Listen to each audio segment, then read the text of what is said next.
and Hughes, Temecula, October 5th, 1998. Tape 1. And thank you for paying me the honor of my experience that I am receiving as I look at each and every one of you. For you are exquisite. You are the magnificent diversity of all that is. I want to start off with a comment that I'm going to throw to you. There is no such thing as a fallen man or a false man or even a physical man. There is only a false identification that we entertain. That is all about man. So here we have a very wide open field that I have presented to you. I ask that you bear with me, beloved, as we go along this journey together through the concept or the construct that I will convey. Now, please, bear in mind that in this linguistic world that we live in, we all have a construct or a language of how we perceive ourselves, even in relationships to each other. So we work with a language of symbology. A perfect language of symbology is in the expression of God. Some will see him as Allah. Some will convey Brahma. Some will convey the Eternal One. Some will express the Buddha. Do you understand what I'm saying here, beloved? For you see, this is the linguistic separation of consciousness that we have experienced as part of our learning who we are. So in starting off with this comment, I want to be so general, for I am. The true I has many facets of itself, and therefore in its generalization, it has no particularization. For love, the true I, is the glue that holds the universe together. And when one realizes that, then you come into the realization or the allowance of I, the true I, not the little I, and not the little me that says I am separate from you. I am right and you are wrong. No, not at all. The true I looks at itself in its plethoras. It looks at itself in its manifestations of creations itself and says, wow. That is what the true I says. So I'm here, beloved of my heart, for those who are ready. Now when I say ready, not in negation of any beloved soul on this earthly planet. But perhaps I will try and work with you in two concepts, and I'm going to give those, so we've already started the split, as we will say. Let us give you the concept of solar consciousness, and I will also show you your macrocosmic consciousness that is now, in actual fact, in alignment with your solar consciousness. So we may say that on one level, you, as all that is, the beloved, the creator, in its manifesting in its infinite condition as well, as the infinite and also the finite. But what does creator do? You, beloved of my heart. You as all that is, the true I am, who then expresses and says, let there be light. Says, I want to know myself. I just don't want to dabble around in the unmanifest state all the time. I want to go in and have a look at myself and entertain the idea of creations. I'm giving it you just from a concept here, so don't get too caught up with the words that I will use. They are merely to give you and to bring you into alignment with what is happening to you as the true I am now. Creations. The melting furnace of love. The stars, the galaxies, the universes, the many creative consciousness. Because bear in mind, you are consciousness, beloved. What I am is consciousness. Consciousness in its many fields of expression. Its many multidimensional universes and even its multi-level consciousness as well. Multiple levels of itself. In its creative invoking of I am. That.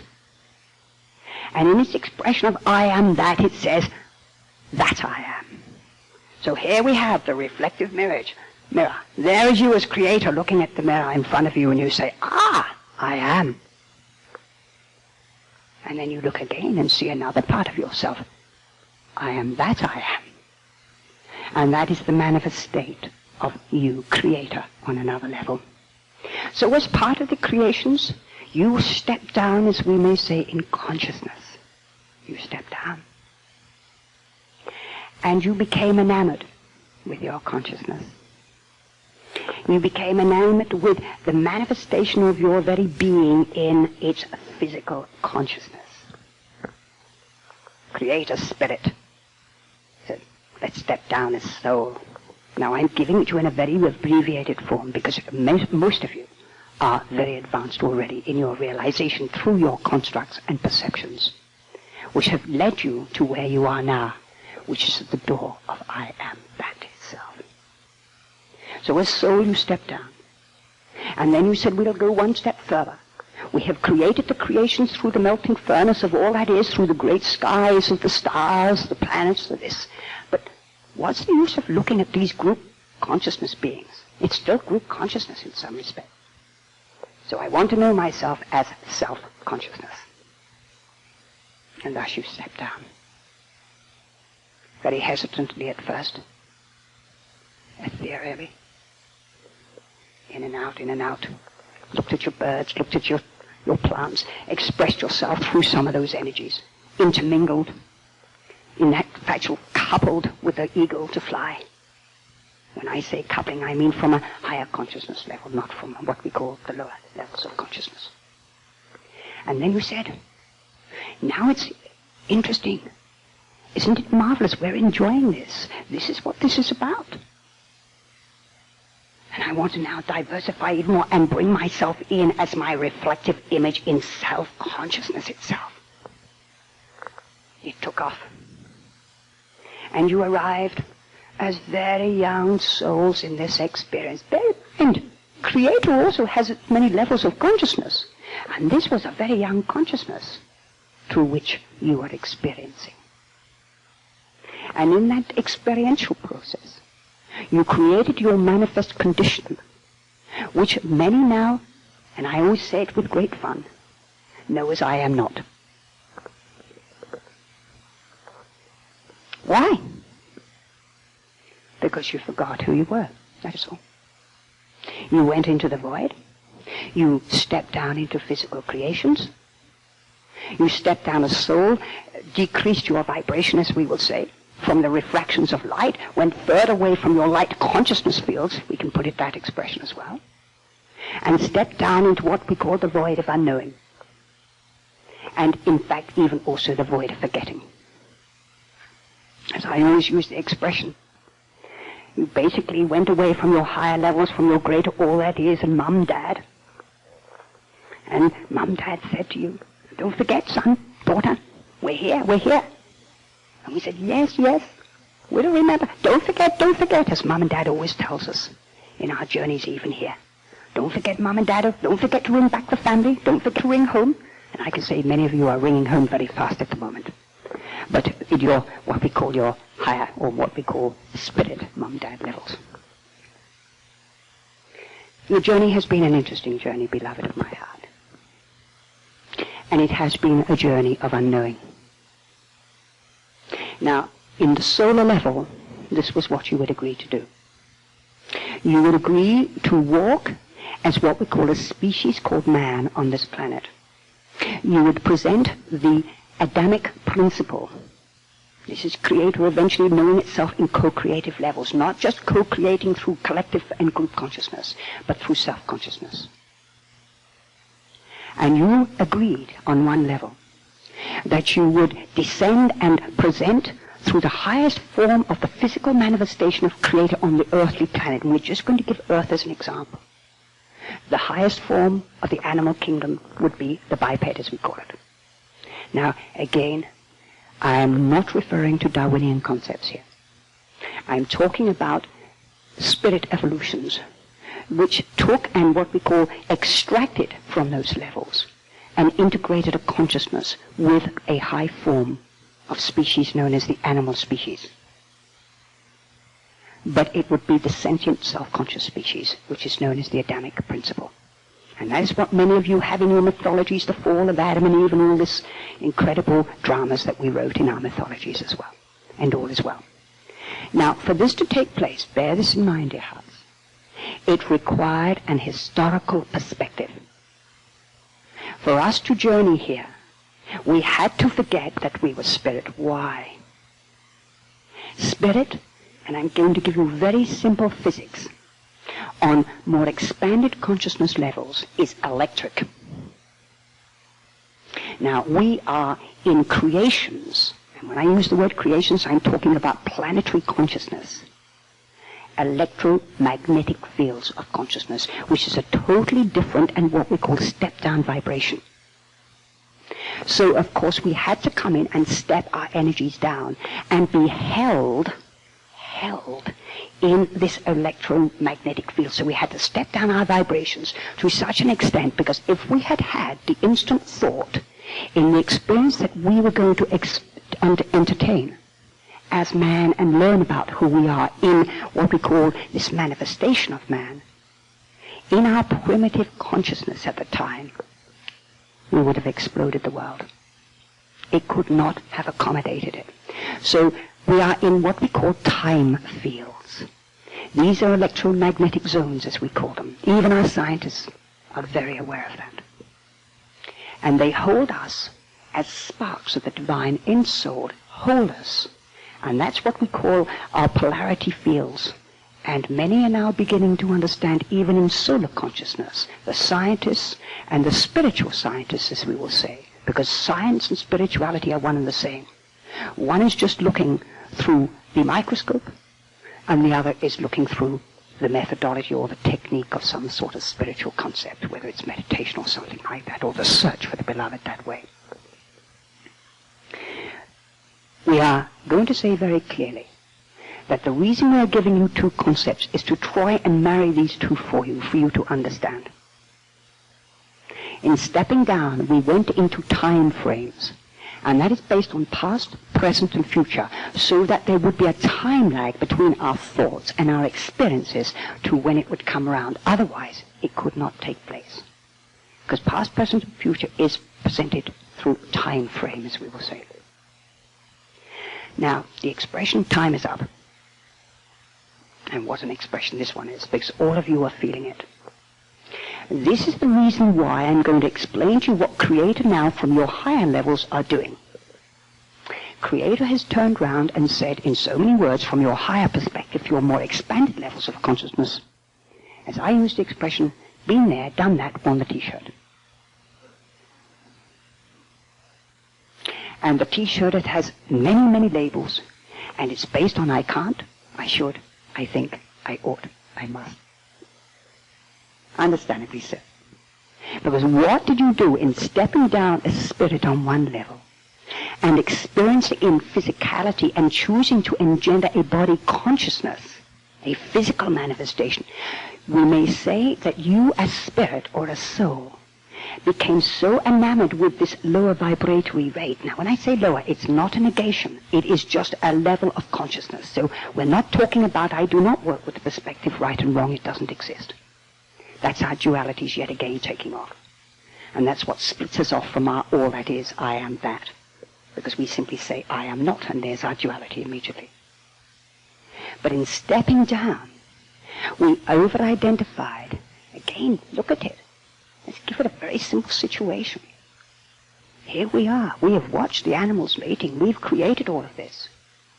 And of course we want to give it a go. But what we want to do is we want to mate with feeling.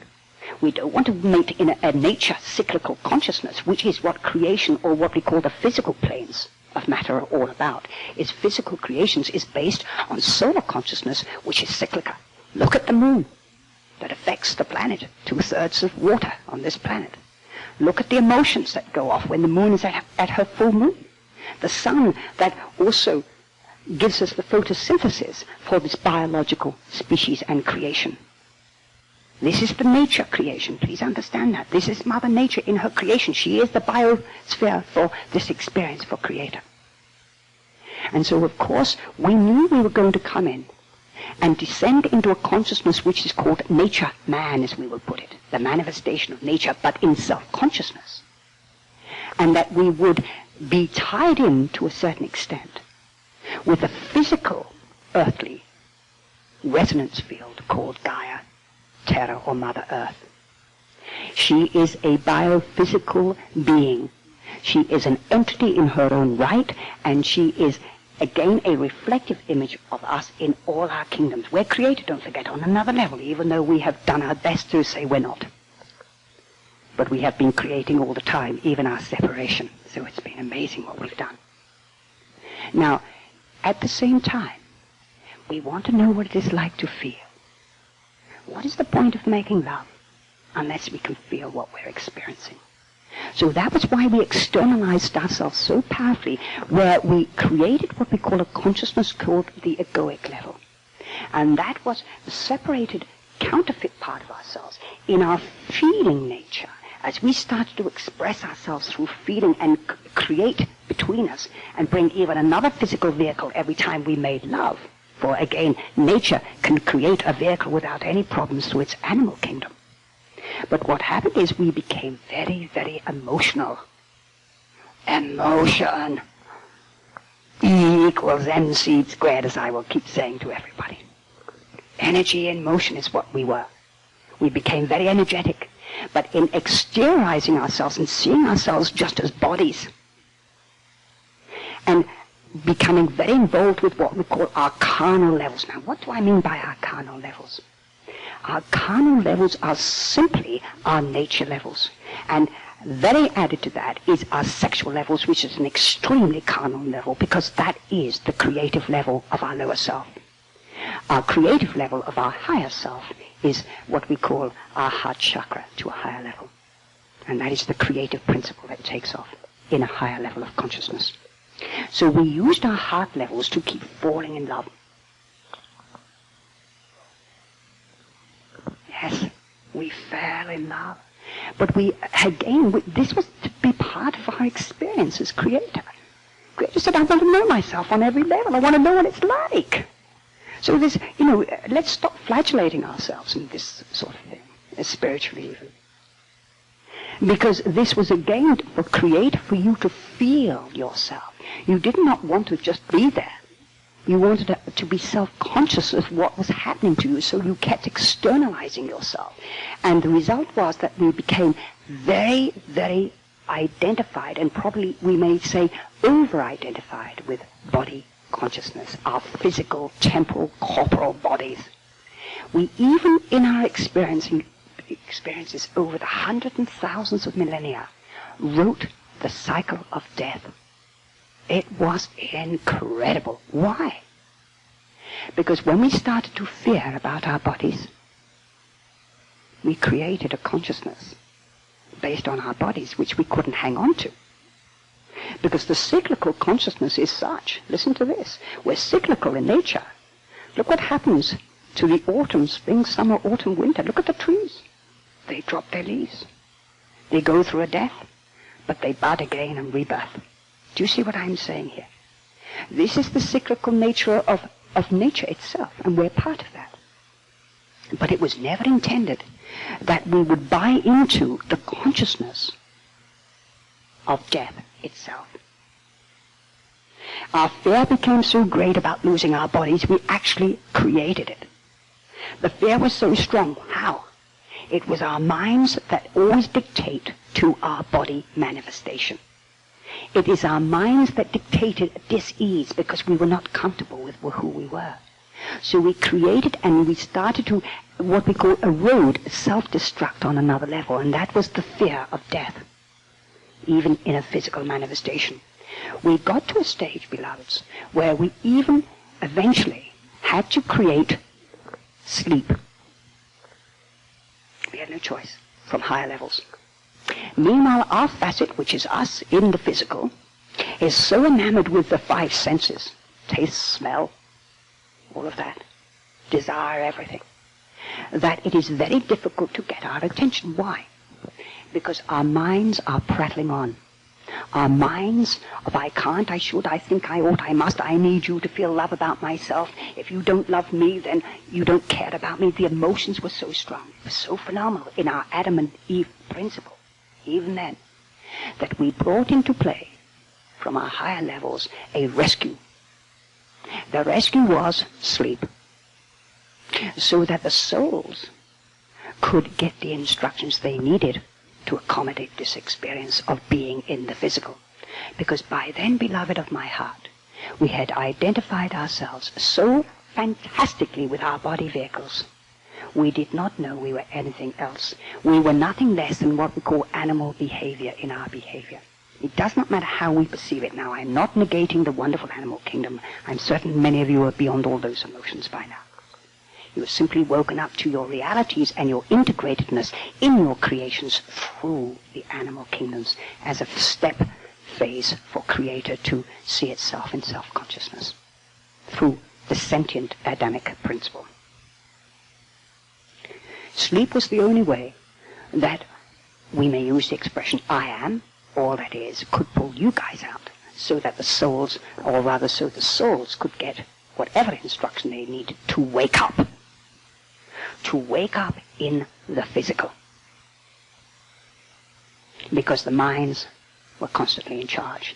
It was a programming of consciousness so powerful that we kept cloning it and repeating it and repeating it in all of our generational patterns. We created an historical perspective that was so strong and based purely on the body, forgetting that we were the projection of Creator in a manifestation of a body. Does that make sense in what I'm saying to you, beloved?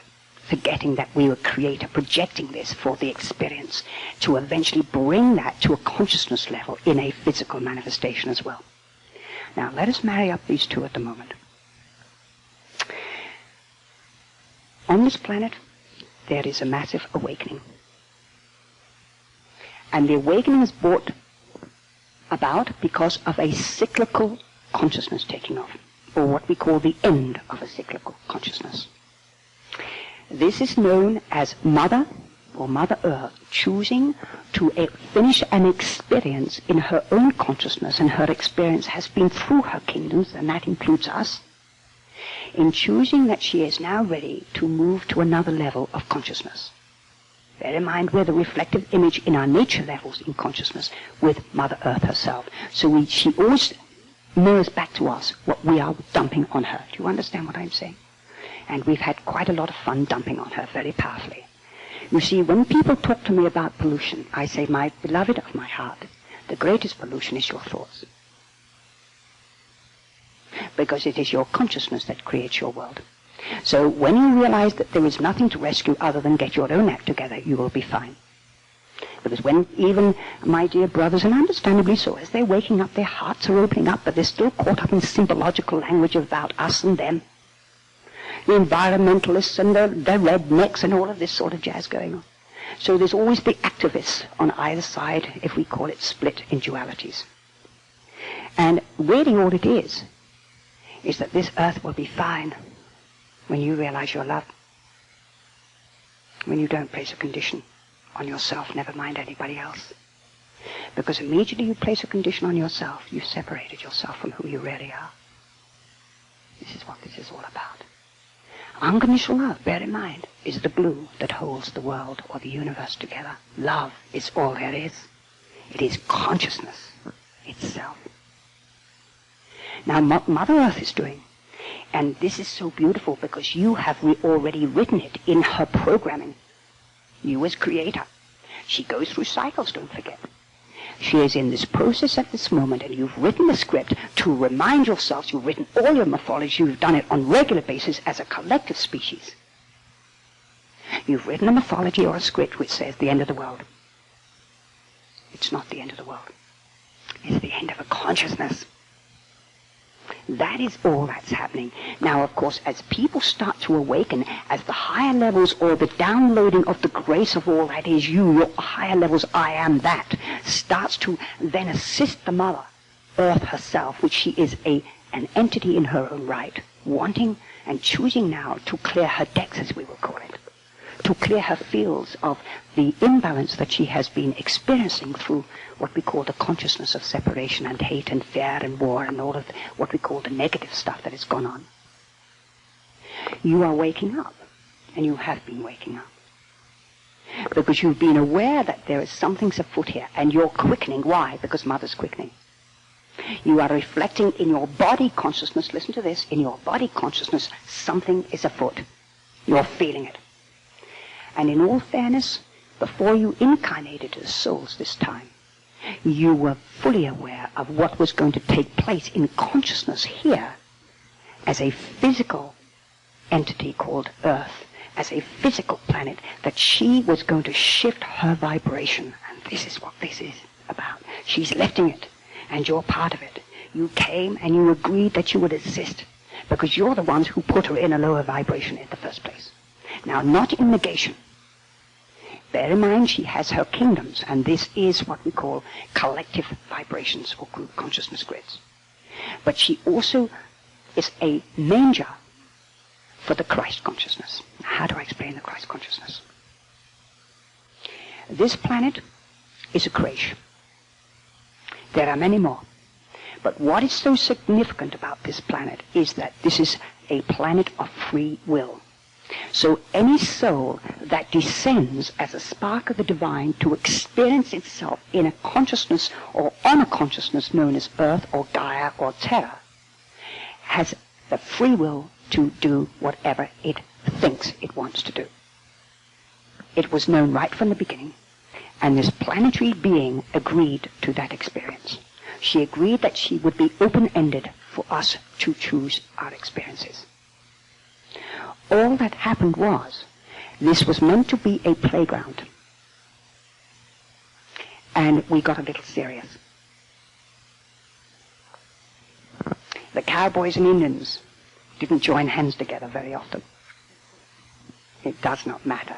What we did in consciousness, in expressing our physicalities as souls and forgetting we were the divine I am that, and in our expression of I am not, in other words, I can't, I think, I should, I ought, I must, because it was generational or historical patterning of consciousness. So every time we came in as a soul, we inherited not just our parents' patterning, but the patterning that we'd had in our previous lifetimes as well. So boy, did we have a bundle of tricks up our sleeves. We've given ourselves quite a fright. We have had a marvelous time denying who we really are. And, you know, what we call fighting our shadows and thinking they were real. Thinking they were absolutely real. What has happened now is that scientifically, in this solar consciousness, Earth is in the process of winding down her electromagnetic grids. In simple terms, it simply means that she is going to go into a reverse thrust, as we will say. She is choosing in cyclical consciousness. She always does it because she works on polar fields of energy, the North and the South Pole. She has magnetic fields, and as a physical being in solar language, she always winds down, runs out of steam, and then starts to go back again. It's as simple as that. And it's what we call the procession of the equinoxes in solar consciousness, we call it. You've written all the scripts, don't forget. Mother said, well, you write it how we're to present all of this. You wrote it all. As a result of that, beloved, the reason for the quickening, now you knew this before you came in. Every single beloved soul on this earthly planet, whether they are conscious in their life streams, which is their life ways. The life ways is your physical vehicle, which also works with an intellectual program based on, most of the time, I'm frightened, or called fear, because we separated ourselves so powerfully. Even if the souls cannot get the life stream's attention, it's on. For young and old, as we will say in the classics. It's on. So there is a quickening taking place, and we are starting to feel her labor. We're starting to feel her birth pangs. She wants to rebirth into a more expanded level. And that expanded level, if I may use the expression, is not a perceptual thing. Love is isness. It's not a language. It's not a construct. It's none of those things.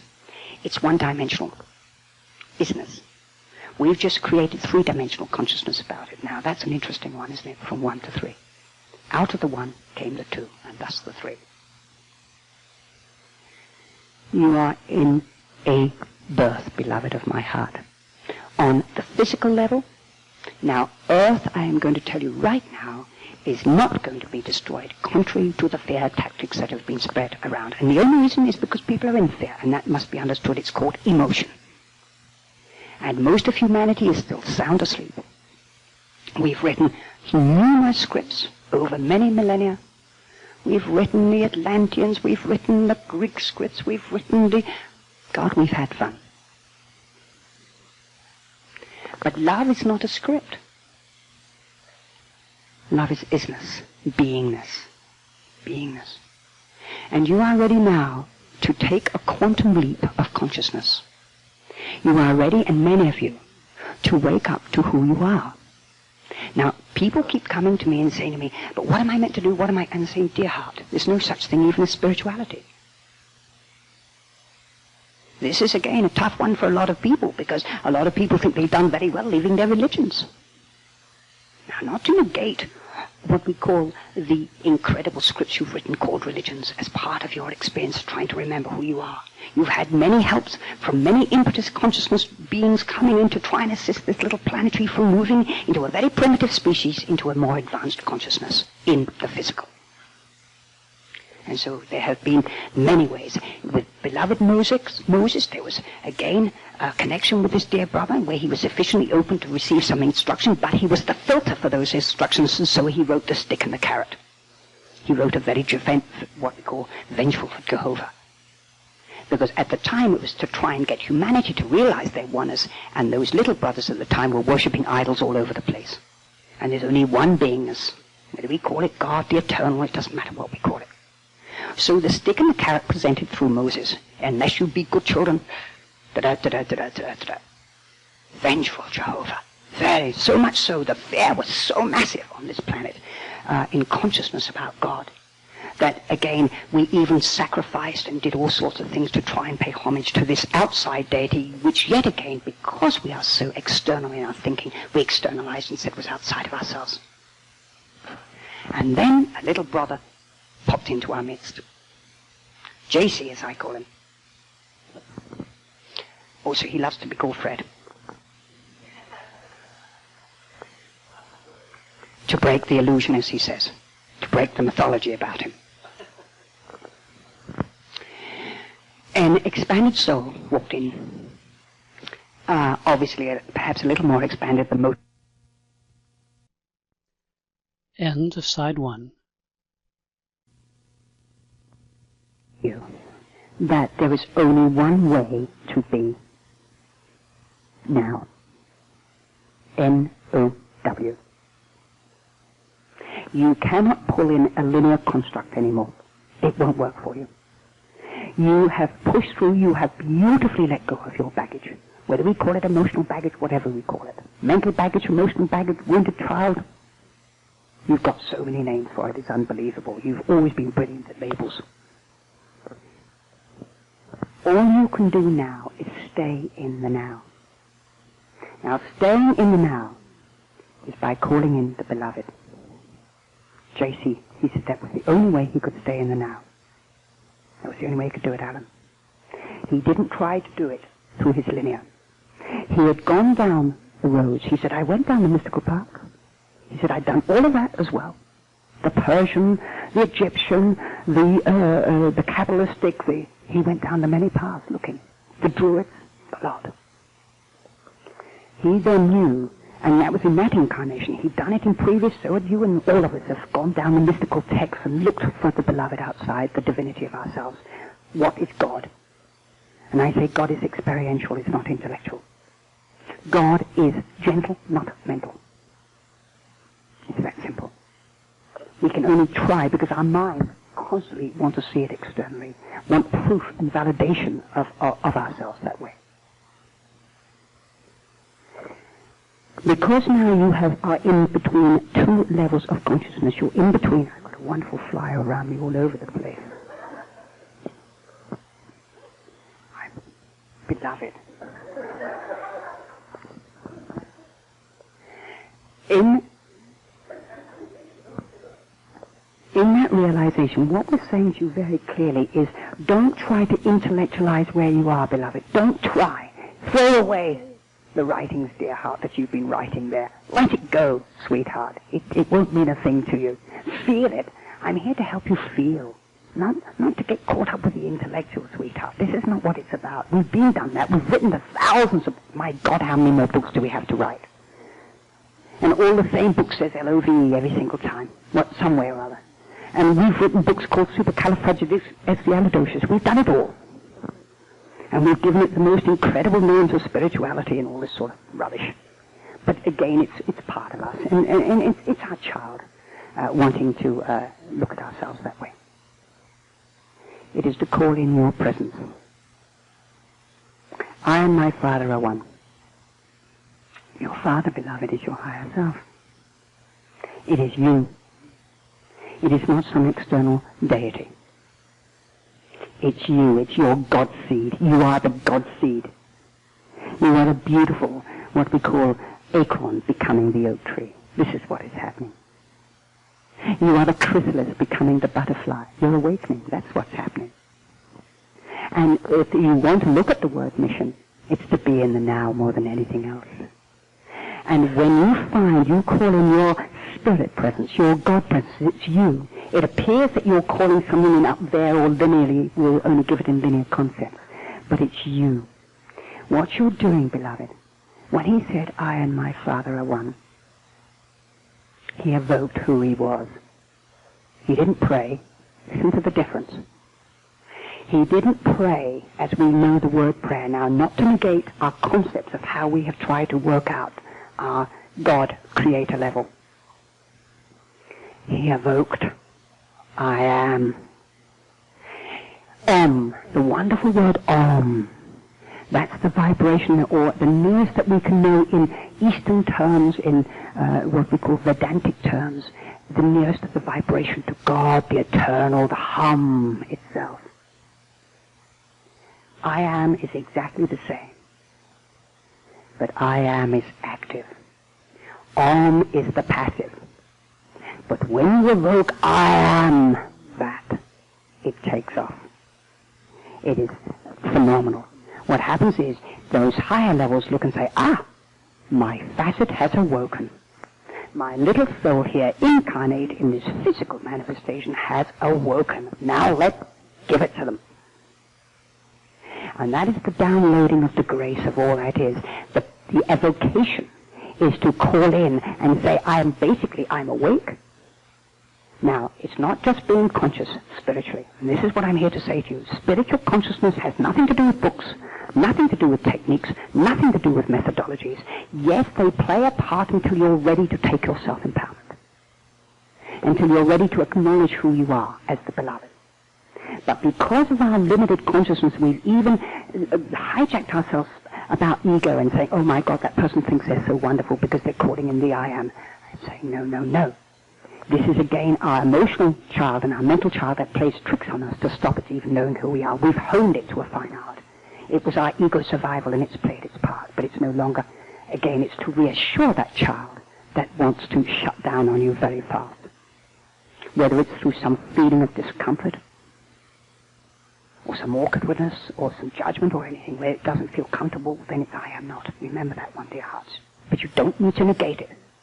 You don't shove it down. You don't deny it. You simply face it and embrace it. But you don't indulge it. J.C. said he kept calling in his I am presence. And he said it is as valid today as it was 2,000 years ago, and has gone on for hundreds and thousands of years for those souls who are ready to wake up. To stay awake is to surrender to the presence. Not just consciousness. There are thousands and millions of people who are conscious spiritually, but they're not awake yet. Why? Because they have not yet acknowledged, I am that. They have gone looking outside of themselves for the presence, or for someone through a guru, or this or that or that, and they will keep doing that until they're ready to take their self-empowerment. Not in negation, I'm not saying that. I'm not, again, but your souls here that have arrived at the door, because you wouldn't be here this afternoon otherwise, beloved. You wouldn't be here. You have arrived at the door, and there's nowhere else for you to go. It's staying in the now. Because when you stay in the now, N-O-W, you've won. Listen to the word and you come into oneness. But your biggest challenge, if we want to put it that way, not difficulty, challenge, is to stay in the now. Bear in mind, you are holding hundreds and thousands of years of collective thought forming. Hundreds and thousands. Now, as this downloading of the Christ, the Buddha, or the Krishnic grace is coming in to assist this planetary consciousness, everything is in flux at this moment. That is why you will be very aware in what we call the apparent illusion of the external fear. You will see it probably increase. Why? Because the souls can't get the live stream's attention. So the live stream is off on a tangent and the fear will increase because the mental programming of the fear is very, very strong. Now that's to be understood with compassion. The greatest compassion, though, is to understand who you are. The greatest compassion is to understand your collective consciousness grids that have what we call manifested in your thought forms based on separation, fear, or I am not. So let us take you for an example, little one. I'm only going to pose it with you. Here you are, a soul incarnate here now. When that soul came into this lifetime, first of all, you were told, because you wouldn't have been here otherwise, that there was an opportunity for you now to move into selfless, which is I am that, out of little me, little I, self. The little me, the 3-me level, as we call it. You also were very aware that you held in your soul grids, your consciousness grids, number of experiences as a soul in previous experiences on earthly planet. And some of them had been great experiences, some had been painful experiences, so you had, the probability is, most of us will admit, the propensity has been in emotional negativity, where it has been based on I am not more than anything else, fear, falling in love and then our partners leaving us or something like that, and being rejected, going through wounded child issues, all sorts of things. And you knew you were going to come in with this. But what we want to say to you very clearly, little one, is we said to you, all right, now you are awake. Every single soul can call in the presence. Every soul on this planet. But we are aware because of the density of the consciousness of this planet. The propensity is that some souls, may be only a few, may awaken for the time being. But the few that awake will impact on everybody else, and it will start to spread like a virus. Because you will wake up, start searching for who you really are. You will go down the path, the mystical path, the spiritual path, the religious path. You will do all of that. You will read all the books. You will go to all the workshops. You will go into as many sweet shops as you possibly can to see what's available to me, and that's fine. You may even go through the workshops, gunky, the whole bit might go on. Doesn't matter, sweetheart. I'm going to say it doesn't matter. Because sooner or later you're going to arrive at a door. And the door is called I am. And I am is spirit. And spirit is gentle, not mental. So spirit is going to say to you, beloved of my heart intuitively, let me birth you. Let me awaken fully within you, not just consciously. I will take over now. You are my physical manifestation here. You are my beloved soul that I sent in for this experience. You are going to be the interface between the divinitization of matter, spirit and matter coming together. There's going to be a marriage. There's going to be a birth. Doesn't matter. And you're going to be highly pregnant. Okay. Now, this is where what we call the challenge comes in for a lot of dear ones. The challenge comes in when, having been so used to intellectualizing where am I,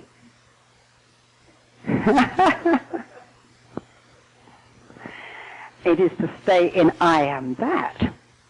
Because we constantly say it's like, what we call tea and po, neither here nor there. I am is neither here nor there. You are where your reference point is at that moment in time. I am is always where it is at that moment in time. It's only a time consciousness that we see.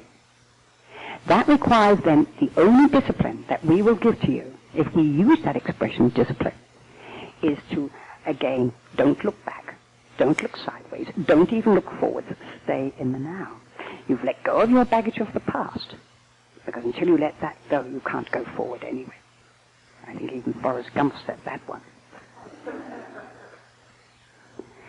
He ran for 3.5 years to try and work out where he was. And finally he said, I'm tired. I'm home. Home is where the heart is, beloved. This is what I'm saying. The heart is who you really are. You are the heart of unconditional love waking up. That's what you are. And all you're required to do is to, again, let us, if I use the expression us, it is your expanded levels. All that is birth you. You don't have to fight anything. It's only a fight. It's only your mind that becomes the mountain in your road. And you stop yourself from being. Look how many of you have gone when you've let it go, everything's flowed for you. And then a little thought comes in, out of the blue, and whammy, you're back to square one again. Now, this is what we're saying to you. The gift that you have is to stay awake. It requires, we may say, an evocation and a surrender and allowing. It cannot be intellectual, beloved. All you can do, as J.C. said, all I did was I called it in like it was going out of style. I keep saying self-talk, self-talk, self-talk, where you simply say, beloved, whether you call it God, the eternal one, the I am presence, I don't care what, and it's not an organization, by the way. Somebody asked me if dear heart, I am, doesn't need any of those things.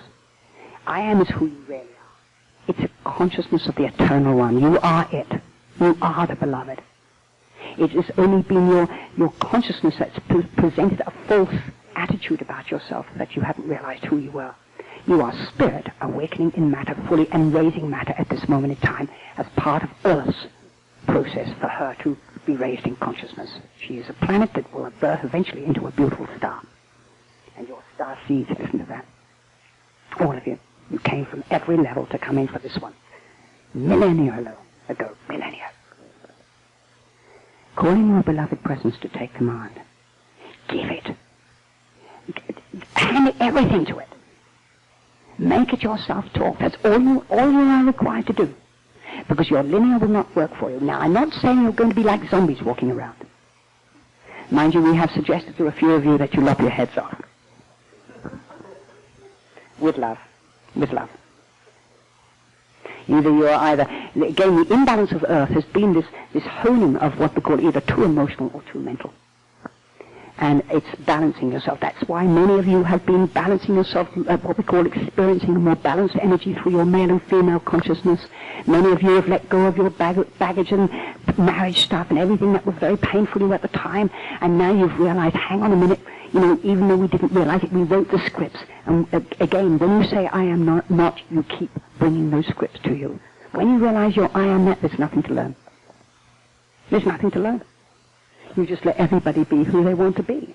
But what you do is you only ever recognize the perfection in that person, even though it may be very challenging for you at the time.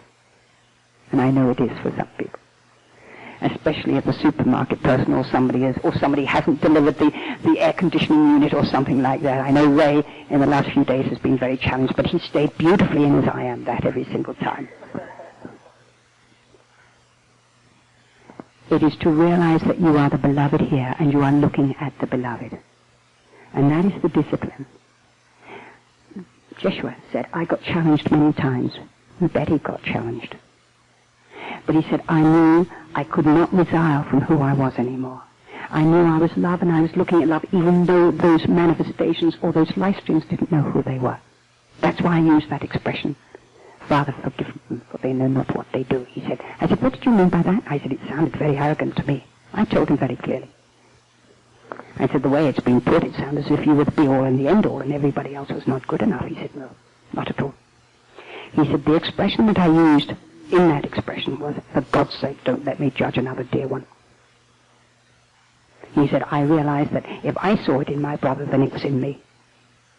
So he said, I was just begging that I do not judge my brother humanity in what was taking place, because that was my fear coming up for me and I had to let it go. The presence is all there is. It's that simple. LMV, love without conditions. It is to honor everybody in your life. You may not agree with them, but that is a perceptual value every single time. That's perception. And that's what we call separation. It is to accept that people have a right to decide where they wish to be, and including their dramas. But you do not need to buy into them. And in the presence, your presence will bring you discernment. The presence is discernment, and it's loving and it's compassionate. The presence is discernment, where it helps you to feel where you wish to be, but you never judge outside what you think another should do in relationship to you. Does that make sense in what I'm saying to you? That is the difference, if I can use that expression, between discernment and judgment. Discernment is where you feel you wish to be. And sometimes you will be challenged in your partnerships and your relationships where maybe somebody wants your attention very powerfully and you feel something within you says, I need my space, I require my space. And it's very powerful at times. Now that's when you're either going to choose, and I'm going to say this, thy will or my will. What is my will? My will is always based on fear of what somebody else thinks of you. My will is always based on your own fear about yourself and what your limitations are and whether you think you're good enough. My will is always based on the 3 me levels. And the 3 me levels are either busy trying to get somebody to admire you, or to approve, love, and approve you, or you don't feel love and approval yourself. They are the baggage levels, as we call it. They are the emotional and mental levels. And it's what we call the lower nature consciousness. Thy will is when you follow your heart.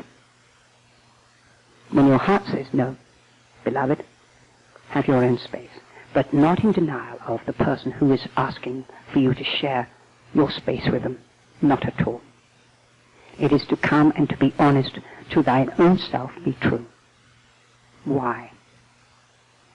You're a soul here on a journey. You may be one collective soul, and you are on one level, but you are unique as well. You are a unique soul facet, and nobody can experience through your heart, beloved. Nobody can speak through your mouth. You can resonate with each other, and you can reach a resonance or a harmonic, but you are unique vibrations. And this is what is so magnificent about this creation. This creation is one of the most spectacular things ever brought into play. It's been an experiment on one level. The experiment was free will. The experiment was that you agreed as facets from levels of consciousness that you would not be able to conceive even. Universes and galaxies. You came as representatives, believe it or not, millennia ago, descended into this piece of creation because you said we want in on this one. Why? Free will. Unknown quantity. What the blazes was going to happen. Look at the scripture road. It's been phenomenal, and it's not, under any circumstance, been negated about what took place. That's how Creator said, I want to know what it's like. I want to know what it's like to feel. I don't want just to walk around and just be. I want to know and then come into self-consciousness of being. Having been there, done that, worn the T-shirt. Where there are no labels left, and yet every label is encompassed within that beingness. Every label. That is the uniqueness of this piece of creation. That is the reason why all of you chose to be here for this moment in time on an earthly planet. You knew the window of opportunity was presenting in solar consciousness, never mind cosmic consciousness. So you are cosmic beings, waking up in solar consciousness and bringing solar consciousness to another level. That's basically what it is. You are the projection of all that is, divinitizing physical creations. That's what we mean by the creation. Every single one of you here on this planet is a God seed. Future co-creators. Now, procreator is always, and this is the experience we had to go into, is always based on cyclical nature. And that is the kingdoms of the mineral, the plant, the animal kingdoms. So we're part, on one level, animal consciousness, and we're spirit consciousness on another. What's happening now, spirit says, I want to raise it. I want to raise myself in physicality, and you're it. You're the interface between all of this. The only thing you can do now is stay in the now. It is not linear. Your linear will want to take off. Your mind, historical, you'll want to go back into the past. We'll say, many people say, my God, the most unbelievable things are coming up for me from the past. And I said, fine, you're releasing. And do you remember I said to you, by staying in the now, as you call in your presence, don't think there's something wrong with me when thoughts start to come up for you. These thoughts are being released. They are programs. Now, let me give you a simple physics, what we call waves and particles as well. I'm just going to simply say it. We are a sea of creator on one level. We are cells in the sea of Creator. Creator is creations beyond, beyond, beyond, beyond. Now, every single time, when we came in as a perfect whole in every part, because we're the hologram as well on another level, we're the Mandelbrot on another level, that's why I understand all the sciences, because this is exactly what's going on. Every single time we had a thought, we held that creative energy. We can't destroy energy, we are it. So we created the thought. The result was that thought would be like a splash in the ocean. When you see surfing, you see it wonderful, right on the top. Even though it went back into the sea again, the pattern was there. It created a pattern. And so every thought is a pattern. When you realize that, you have patterns that yet have to come into the sea of creation because they stayed there. Now, the only way they can go is through what we call the expression of forgiveness. That's the transmutational flame of love in your heart. So even as you are now, again, releasing, you have no idea what you're releasing. You're also doing it for the collective consciousness of humanity because you're a collective soul. So every time a thought comes up for you, don't think there's something wrong. Step back from it. The thinker and the thought are one. Step back. You're creator watching yourself in translation. You're watching yourself being transmuted to another level. So you don't buy into that thought. Otherwise, you're back into the historical drama again. You're back in linear concepts again. You see, because when you have the thought, most of the time you have a thought, it comes through as some form of feeling of discomfort or something. You may wake up and you don't feel too happy. You get a thought and you say, I'm not happy. You feel depressed or something, and this is, many of you get this, and you're going to get peaks and lows. Be prepared. Don't worry about it. As it takes place, most of the time we'll buy into it. And within a few minutes we just feel absolutely dreadful, depressed, and we fall into the drama. We have participated in it and made it a drama. Now, we're saying to you, don't buy into it. It's linear. It's progressive linear thought patterns that are being released as Mother Earth is having her electromagnetic grids released. Everything's coming up. The chaos theory is coming up. Order is triggering the chaos. And the chaos is our energies, our energetics, over hundreds and thousands of years. It's a big one. But you don't have to buy into it. All you do is you call in your presence to handle it, beloved. That's all you do. Just call it in, Jillian. Just let the presence, when you get that element about trust, just call in the presence. Say, beloved, you're in charge of this. Take command here. You constantly keep calling it in, calling it in, calling it in. It becomes your self-talk. I and my beloved are one. Beloved, I am present. Hey, guys. I don't care what you call it. Fettle squirt for all I care. What you're doing is you're evoking your higher levels and saying, I'm aware you've triggered this in me, I'm feeling it, it's coming up to the surface, but you don't buy into your wounded child. You embrace your child, but you don't indulge it. You honor it, you don't shove it down, you're feeding it, because you're not going to have a cesarean section, dear heart. You are birthing the Christ child.